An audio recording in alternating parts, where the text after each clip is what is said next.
Hello, Jack Decker fans. It is I, your host, Jack Decker. The genie of YouTube is back again. On his rambling Wednesday after work, the race is off. Hey, he's heading into work for the day. Yahoo! But anyway, going back to the more fun things to talk about, I decided with Fallout 4 finally announced and coming out, I was going to go back and play Fallout 3. I don't think I've played it since it originally came out. After New Vegas came out, I pretty much spent all my time on that one.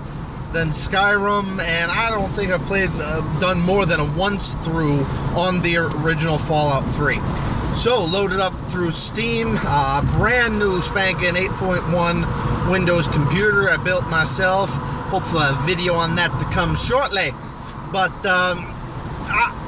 I was surprised going through. I knew something was off. As I said, I haven't played it since the original, and I played it on PlayStation. I knew something was up when I went through and the game wouldn't turn on. So you hit the little play button, nothing on the screen. No loading information, no squat. So I got to spend the day looking at YouTubes and various web articles on how to get Fallout 3 to play on your computer. And frankly, I am flat out shocked and disturbed by how difficult it is to get Fallout 3 to run properly on a computer. I had to download the discontinued Microsoft Live software plug-in, download then another piece of software from Nexus Mods that's designed to disable that plug-in, because that doesn't work until after you've turned on the game and have gotten at least to the main menu, so you can create an .ini file or whatever. I'm then going around. You then got to download another software called Full Screenizer, because you can only play Fallout in window mode. So then you have to have another app that's designed to force it into that kind of fakes it into full screen mode, which I'm confused why. I build plenty of computers. However, coding is a separate thing entirely. I mean, I've researched how to do and build like a notepad, that very limited text editor through JavaScript, where you can edit TXT files. That really very simple, no nonsense text format file, and that's it. That's all I've ever programmed, and a few very simpleton websites. But to me, the concept of that window mode is easier to run on the PC than full screen mode doesn't make any sense to me. If you are a tech nerd, please respond to it, or in the comments below or something, or maybe one day I'll finally get around to actually looking it up. I just don't have the time myself to go looking up why it's easier for a full screen, why it's easier for a windowed mode instead of a full screen mode. I don't know. So finally get that done. Then the game, surprisingly, after those two fixes, Full Screenizer, Windows app, you then have to download the unofficial Fallout 3 patch from Nexus Mods to get the thing to work. That, thankfully, from what I've read about some of the crash issues, I thankfully haven't had to put up with much in terms of worrying about crashing. I can get the system to last about 2-3 hours of gaming straight before I have to worry about a crash.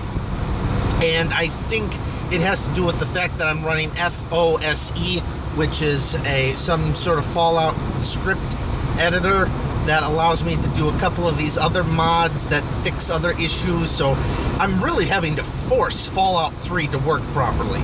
So, however, Full Screenizer, it's a D3L9 file .dll extension you have to download. The unofficial Fallout 3 patch, and there's one other thing that's coming to mind but I can't think of, that you have to do to finally get the game to work. And then I've seen other programs where it then says, since I've got an 8-core processor, that you need to go in there and edit the script files so that it can accept multi-core to alleviate the crashing problem. I mean, if I can play 3 hours straight before it crashes, I'm a save fiend anyway. I'm always paranoid and saving left and right. Anyway, even with the autosave, I keep saving, so I'm not that worried about losing that much progress. And if I'm not that intense a gamer, where if 3 hours is pretty good for me, and if it crashes, then it at least tells me, hey, I've been playing it 3 hours, I need to get off the game and do something else. So, I've been finally able to play it. I've been, though it's interesting, because I don't think I did much back then when I got it. I didn't do much other than the main quest. I did, like, Mothership Zeta, the DLC, and the Pit, I believe. But those are the only 2 DLCs I ever did, and really the only side missions. I went through the main game. Of course, then I read that was before they came out with the Brotherhood of Steel app that was designed to fix the once you're the spoiler for those of you who haven't played, you die at the end, was the original concept.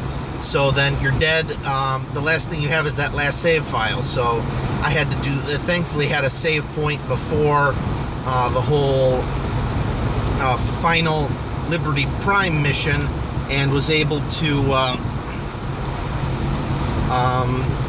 play the DLCs without restarting all the way from the beginning, which I thought was kind of dumb.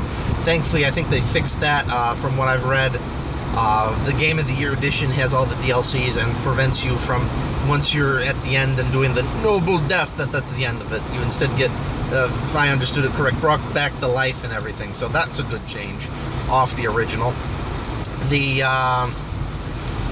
So I was surprised at how much you have to do to get the damn thing to run. The software requirements of all the stuff you have to research. Thankfully, now that I've done the research once, I have most of it in a save file on my computer, so I hopefully never have to deal with this again. But comparative to New Vegas, which was just put it in, install it, and play it, and Skyrim, which is the same thing, this is personally a catastrophe. From a coding standpoint, that all you have to fix any of this stuff is unofficial fan apps. They should never have designed it this terribly.